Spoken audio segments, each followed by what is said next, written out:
அனைவருக்கும் வணக்கம். பாருங்கள், நானும் எத்தனையோ வருஷங்கள் நாய்க்குட்டிகளை வளர்த்துருக்கேங்க. ஆனால் இந்த மின்மினி மாதிரி குழந்தைய நான் வளர்த்துனதில்லை. உண்மையிலே சொல்கிறேங்க, பெருமைக்காக சொல்லலை. மின்மினி மாதிரி 100 குட்டிகள் இருந்தாலும் வளர்த்துடலாங்க. அவ்வளோ ஒரு சாது. கொண்டு ஆஸ்பத்திரியிலேருந்து வந்த அன்னைக்கிலேருந்து இப்போ வரைக்கும் ஒரு சத்தமோ எதுவுமே கிடையாதுங்க.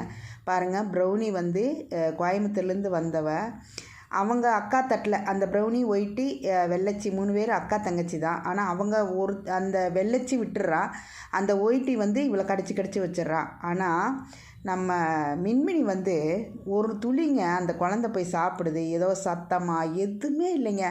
உண்மையிலே எனக்கு பார்க்க ஆச்சரியமாக இருக்குது. இந்த மாதிரியும் குழந்தை இருக்கிறாங்களா அப்படின்னு சொல்லிட்டு. எனக்கு மின்மினி ரொம்ப வந்ததுலேருந்துமே அவளோட ஒரு நல்ல அட்டாச்மெண்ட் ஆகிடுச்சு. அருமையான குழந்தைங்க, தங்க பிள்ளைங்க. இவளாட்டெல்லாம் 100 குழந்தைகளை நம்ம வளர்த்திக்கலாம். நன்றி.